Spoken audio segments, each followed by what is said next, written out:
Imaginez aimer quelqu'un de tout votre cœur, lui faire entièrement confiance et construire votre vie ensemble, et voir soudain un terrible secret révélé. L'homme que vous appeliez votre mari n'est pas seulement le vôtre. Il a une autre femme et des enfants dans un pays lointain, une famille cachée qu'il a abandonnée il y a des années. Ce n'est pas seulement une histoire de trahison, c'est le combat intérieur intense et brutal d'une jeune femme prise dans les méandres de l'amour, du devoir culturel et de choix déchirants. Un secret imposé à son enfance, marié à 7 ans selon une tradition qu'il n'a jamais pu refuser. Un lien qui le hante, lui et son entourage. Suivez son parcours émotionnel, à travers le choc, les larmes et la confrontation face à l'homme qu'elle idolâtrait autrefois. Ressentez le poids des décisions impossibles, pardonner ou abandonner. Cette histoire ne parle pas seulement d'infidélité, elle parle de résilience, de guérison et de se libérer des abîmes de la douleur. Avant de plonger, n'hésitez pas à nous indiquer dans les commentaires la ville d'où vous regardez la vidéo. Maintenant, vivons ensemble cette histoire poignante. Elle n'aurait jamais imaginé que l'homme qu'elle aimait, celui à qui elle confiait son cœur, son avenir, son âme, puisse vivre une vie secrète si profondément différente de celle qu'elle connaissait. Pendant 4 ans, elle a cru en ses paroles, chéri sa présence et fondé une famille avec lui. Mais un message inattendu a brisé cette illusion à jamais. Tout a commencé par un murmure sur les réseaux sociaux, un inconnu lui a lancé une accusation retentissante. Son mari avait une autre femme et 2 enfants dont elle ignorait l'existence, cachés dans un pays lointain. Au début, elle a cru à une farce cruelle, à une invention. Mais les photos sont arrivées récentes, incontestables et terriblement réelles, montrant son mari dans des moments tendres avec une autre femme et leur fils. Son monde s'est effondré en un instant. Les jours qui suivirent furent un tourbillon d'incrédulité, de chagrin et de trahison crue et douloureuse. Elle repensa à chaque instant partagé, à chaque promesse faite, cherchant désespérément des signes qui auraient pu lui échapper. Comment pouvait-il mener une double vie? Comment pouvait-il conserver une façade de douceur et de charme tout en vivant un tel mensonge? Son esprit luttait entre le déni et la réalité accablante qui la fixait. À travers le brouillard des larmes et le choc, elle le confronta. Sa confession se déversa en sanglots entrecoupés, oui, c'était vrai. Il y avait un autre mariage, une famille qu'il avait cachée, un secret lié à un mariage arrangé de son enfance. Le cruel coup du sort qu'il avait lié, enfant, à une femme choisie par les familles, et non par les cœurs. Mais même dans cette révélation, les contradictions sont criantes. Il affirmait que le mariage n'était pas légal, simplement cérémoniel, une chaîne forgée avant même qu'il puisse la comprendre. Il disait que cette autre vie était un devoir, non de l'amour, et que la femme connaissait et acceptait cet arrangement. Et maintenant, avec un pragmatisme froid, il s'attendait à ce qu'elle l'accepte et qu'elle contribue financièrement à soutenir cette autre famille. Sa douleur s'intensifia, un réseau complexe d'émotions mêlant colère, chagrin, confusion et un sens des responsabilités réticent. L'homme qu'elle croyait connaître était insaisissable, partagé entre amour et devoir, honnêteté et tromperie. Pourtant, sous son chagrin, une résilience farouche commençait à se développer. Il ne s'agissait pas seulement d'être trahi, mais de retrouver la vérité dans un monde bouleversé. Alors qu'elle se retirait chez sa mère, aux prises avec de nouvelles réalités et de vieux rêves brisés, l'effet d'entraînement s'est fait sentir au-delà de leur mariage. Des amis lui ont offert des mots de réconfort et des avertissements sévères, des inconnus sur Internet ont débattu avec acharnement, et sa propre famille a peiné à saisir la complexité de sa douleur. Mais au-delà du chagrin immédiat, des questions se posaient. Comment reconstruire la confiance lorsque les fondations sont fissurées? Que signifie l'amour après tant de mensonges? Et, plus douloureux encore, quel avenir pour la famille désormais brisée? L'histoire ne s'arrête pas là.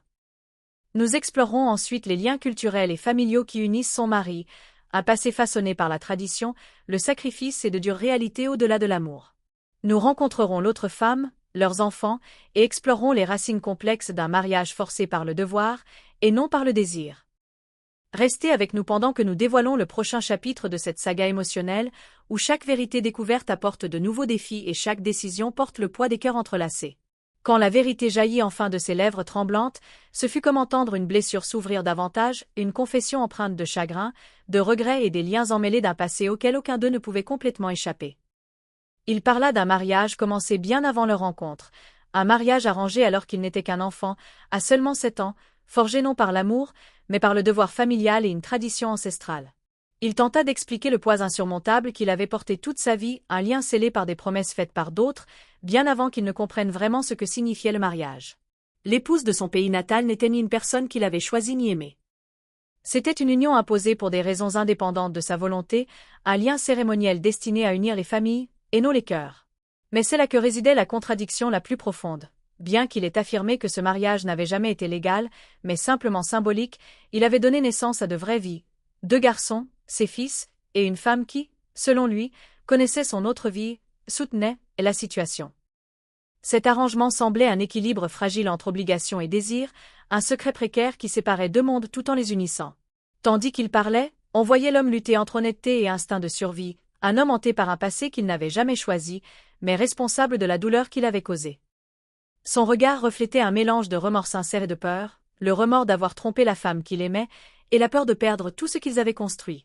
Mais ces paroles déclenchèrent en elle une vague d'émotions contradictoires. D'un côté, de l'empathie, une enfant mariée de force, privée de liberté d'action, prisonnière des attentes culturelles.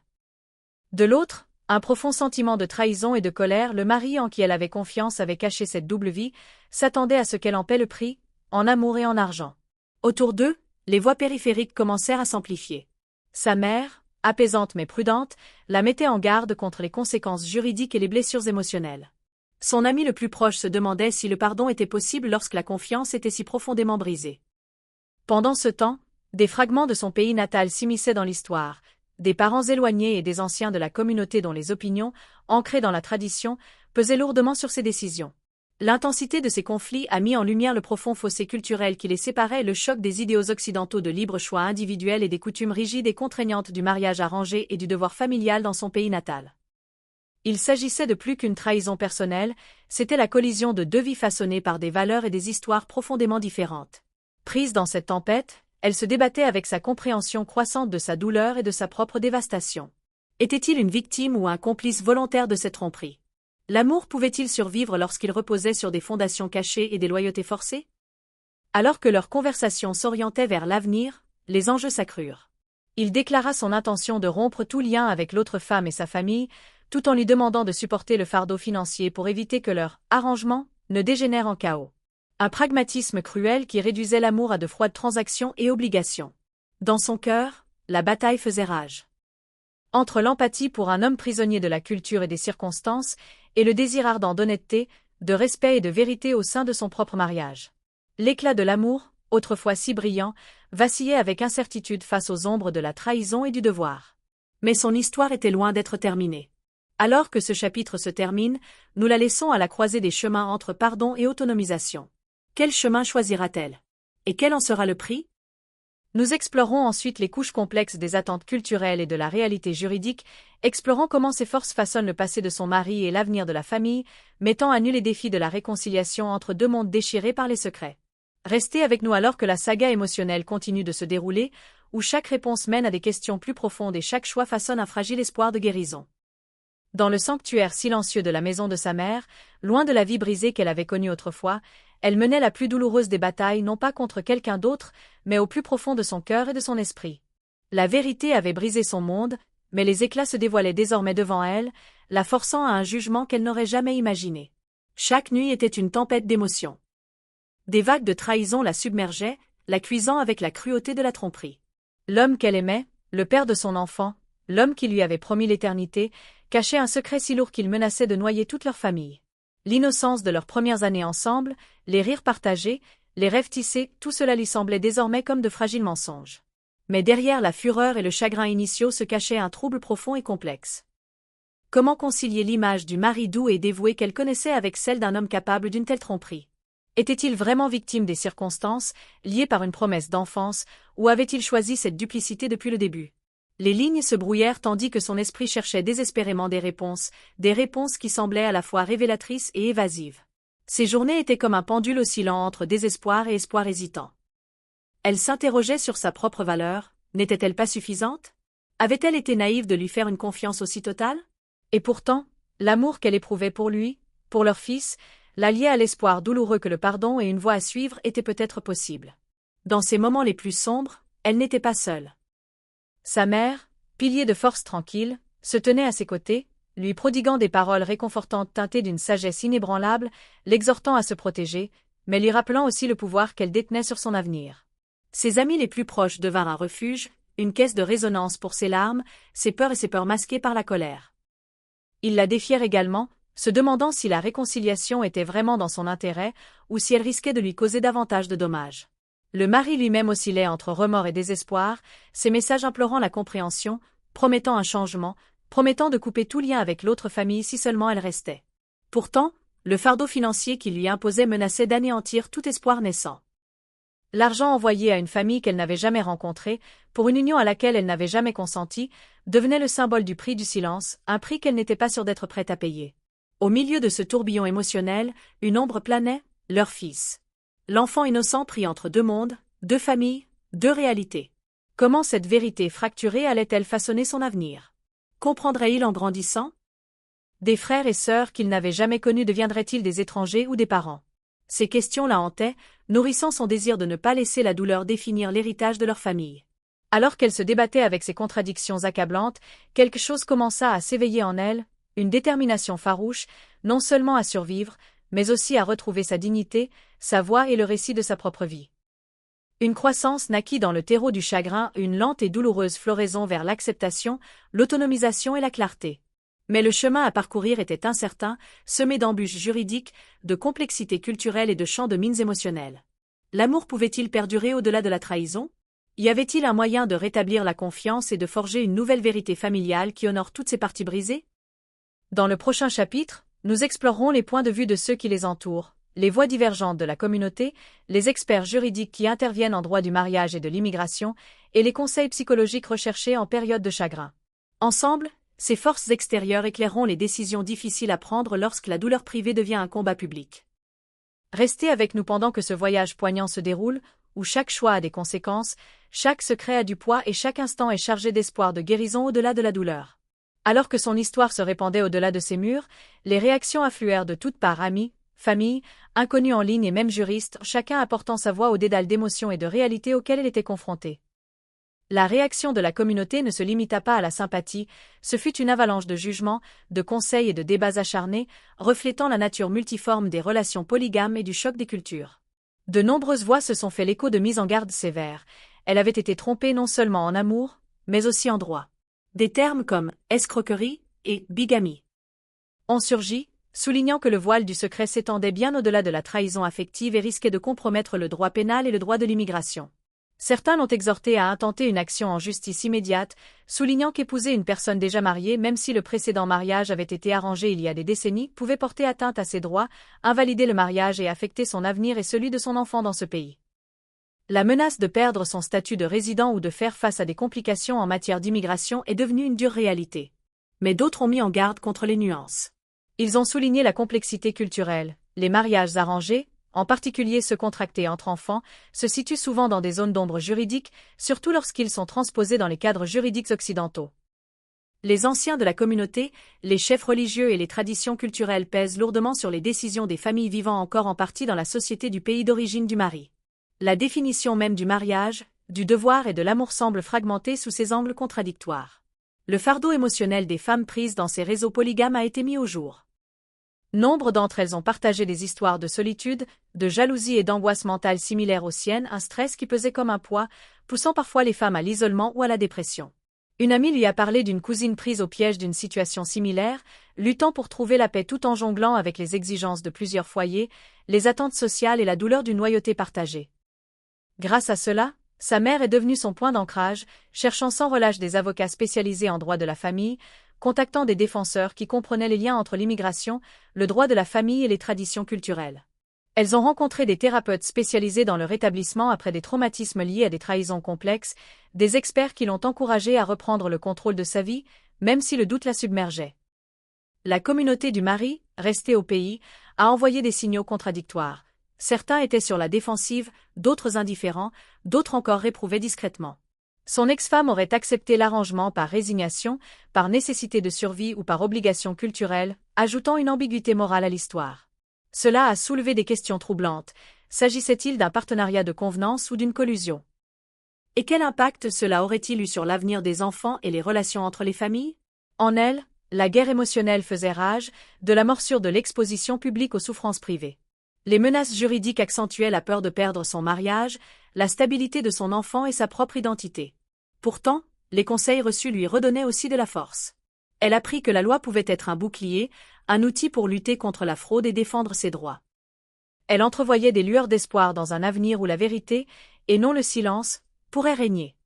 Mais le chemin à parcourir n'était pas seulement juridique, il était profondément personnel. Parviendrait-elle à naviguer dans ce labyrinthe de culture, de droit et de chagrin sans se perdre? Parviendrait-elle à trouver justice sans sacrifier le pardon? Des familles brisées pourraient-elles un jour se ressaisir? Tandis que ces questions difficiles persistaient, l'histoire avançait. Nous explorons ensuite son combat intérieur. La douleur et l'évolution d'une femme choisissant le chemin qu'elle doit suivre seule, peut-être, avec une coexistence réticente. Nous rencontrerons le fils pris au piège des mondes et explorerons comment une confiance brisée pourrait laisser place à une force retrouvée. Restez avec nous alors que la saga se déroule sur le terrain émotionnel brut du choix, de la survie et de la recherche de la paix au-delà de la trahison. Au milieu de la tempête de trahison et de bouleversements personnels, une autre bataille se préparait non seulement au sein d'un mariage brisé, mais aussi entre deux sœurs engagées dans une lutte douloureuse pour la reconnaissance, l'amour et l'attention familiale. La cadette, autrefois distante et éclipsée, fit irruption sur la scène avec des projets de fiançailles et de mariage si rapides et audacieux qu'ils semblèrent fulgurants, menaçant d'éclipser tout ce dont sa sœur aînée avait rêvé. Pendant des années, la sœur aînée avait lutté contre un sentiment d'invisibilité, un second violon, par rapport à l'enfant chéri de la famille. Leur relation était un pont fragile reconstruit après des blessures d'enfance, une thérapie et une guérison partagée. Elle croyait sa sœur sa plus proche confidente, sa meilleure amie. Mais cette confiance fragile s'est brisée comme du verre lorsque la cadette a annoncé ses fiançailles après seulement 6 mois de relation, quelques semaines seulement avant le mariage tant attendu de l'aînée. Le timing n'était pas une coïncidence. C'était une déclaration claire et nette, c'est mon moment aussi. Pourtant, la promesse faite de laisser la sœur aînée vivre son année spéciale sans compétition a été rompue, et avec elle, le lien entre elles s'est tendu sous le poids de la jalousie, de la souffrance et des accusations silencieuses. Au cœur de ce conflit émotionnel se tenaient leurs parents, une force invisible mais puissante, profondément investie dans l'amour foudroyant de leur sœur cadette. Leurs espoirs semblaient moins portés sur le bonheur de leur sœur que sur le gendre qui correspondait à leur image rêvée, un homme si différent du partenaire de leur sœur aînée, ce qui intensifiait son sentiment d'isolement et de trahison. La sœur aînée sentit la douleur de l'invisibilité s'amplifier, ses rêves mis de côté, sa douleur minimisée, tandis que les conversations familiales bourdonnaient de projets de mariage qui ne laissaient guère de place à ses sentiments. La pression montait en un crescendo étouffant d'appels, de textos et de moments volés des mots censés rassurer, mais souvent plus blessants. « Ne t'inquiète pas, ce n'est pas à propos de toi, sois juste heureuse pour moi », des phrases censées apaiser, mais qui, au contraire, creusaient des fossés profonds de ressentiment et de chagrin. Ses meilleurs amis et alliés de confiance la regardaient, impuissants, tandis qu'elle luttait entre le désir de célébrer le bonheur de sa sœur et la protection de son propre cœur. Des conversations nocturnes s'ensuivirent, des larmes coulant sur une sororité brisée où amour et rivalité étaient dangereusement mêlés. Pourtant, sous ces blessures ouvertes se cachait l'histoire nuancée de deux femmes, chacune luttant pour retrouver sa place au sein d'une famille et d'une vie souvent injustement divisée. Le parcours de la sœur aînée ne se résumait pas à une simple perte, mais à une quête de sa voix, de sa joie, et à l'établissement de limites qui honorent ses sentiments sans rompre les liens du sang. À l'approche du mariage, la tension montait sous les sourires polis des réunions de famille. La peur de nouvelles accusations, d'un sabotage ou d'un chagrin d'amour pesait lourdement sur les esprits. La confiance, autrefois fragile, ne tenait plus qu'à un fil. Le pardon pourrait-il réparer ce que la jalousie avait effiloché? Des sœurs autrefois inséparables pourraient-elles retrouver un terrain d'entente? Au milieu de ce tourbillon émotionnel, la sœur aînée a dû faire un autre choix. Se retirer dans la solitude ou affronter courageusement les émotions emmêlées et les loyautés brisées qui définissaient sa famille. Mais cette histoire est loin d'être terminée.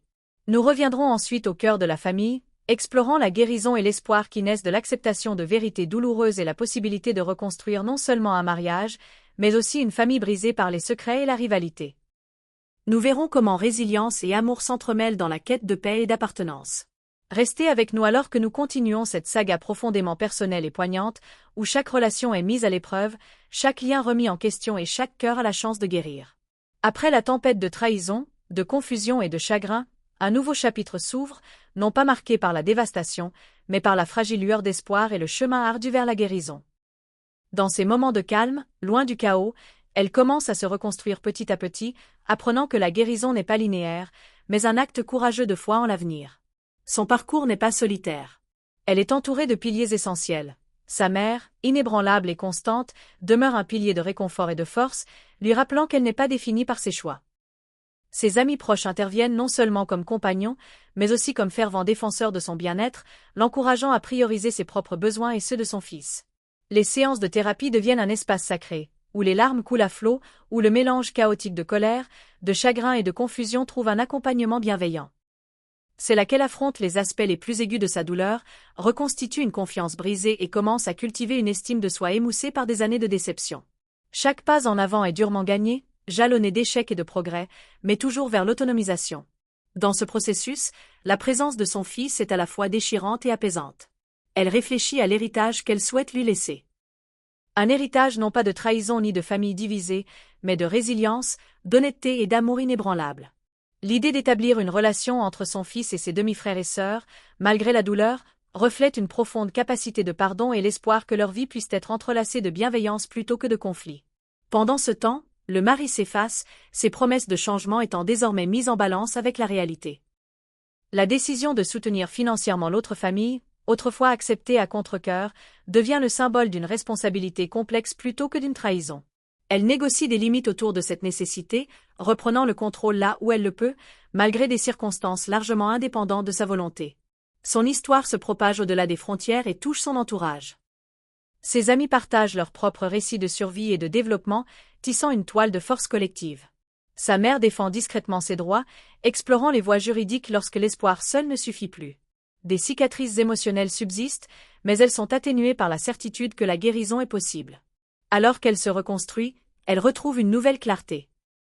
La confiance doit se mériter, l'amour doit être sincère et sa voix ne doit pas être étouffée par la peur ou la culpabilité. Le chemin qui l'attend est incertain, mais il n'est plus sombre, il est rempli de possibilités de renouveau et de découverte de soi. Ce n'est pas seulement une histoire de trahison, c'est un témoignage de la capacité de l'esprit humain à se relever après les chutes les plus sombres, à retrouver la joie là où il y avait autrefois de la douleur et à redéfinir ce que signifie vraiment la famille. Restez avec nous alors que cette saga profondément émouvante touche à sa fin, non pas avec une fin, mais avec la promesse de nouveaux départs, d'une force profonde et du pouvoir irrépressible de l'espoir. Merci beaucoup d'avoir pris le temps de regarder notre vidéo. Nous apprécions sincèrement votre soutien et espérons que cette histoire vous a touché. Si vous avez trouvé ce contenu pertinent, n'hésitez pas à l'aimer, à le partager et à vous abonner pour contribuer au développement de notre chaîne. Vos commentaires sont précieux pour nous. Ils nous aident à nous améliorer et à vous proposer des histoires toujours plus pertinentes. Nous avons hâte de lire vos commentaires et de poursuivre cette aventure ensemble. Merci encore de votre présence.